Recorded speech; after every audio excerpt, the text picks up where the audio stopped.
ағылшын тілін үйрену үшін күніне қанша сағат арнау тиімді? Ол деген сіздің мақсатыңызға байланысты. Сіздің мақсатыңыз қандай? Және қанша уақытыңыз бар? Менде 2-3 жылдай уақытым бар. 2-3 жылдай уақытыңыз, мақсатыңыз қандай? Мақсатым Малайзияда осы исламтану мамандығы бойынша сол жақта оқу бар. Ол жақта талап қандай? Не керек? Ағылшын тілі маңызды. Білім алу. IELTS ұпайы бар ма нақты? Ол жағын білмедім, бірақ бізде университеттен жібереді ол жаққа тікелей. Ал университеттің талабы бар ма нақты?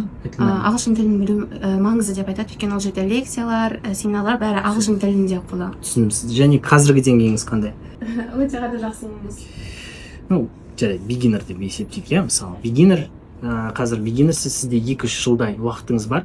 Университетте білім алу үшін сізге кемінде B2 керек. B2 деңгей, ол лекциялар тыңдайтын деңгей. Негізі B2 жоғары, шамамен B2-ге жету үшін, қателеспесем, бір 800 сағаттай оқу керек. 800 сағатты 2-3 жылға бөлсек, сонда жылына шамамен неше шығады? 8-ді 3-ке бөлсек, ол деген 2-67, 250 сағаттай жылына, мысалы. Жылыну күніне 1-2 сағат арнау керек, кемінде. Дүйсенбіден сенбіге дейін 1-2 сағат күніне, жексенбі демалыс болады.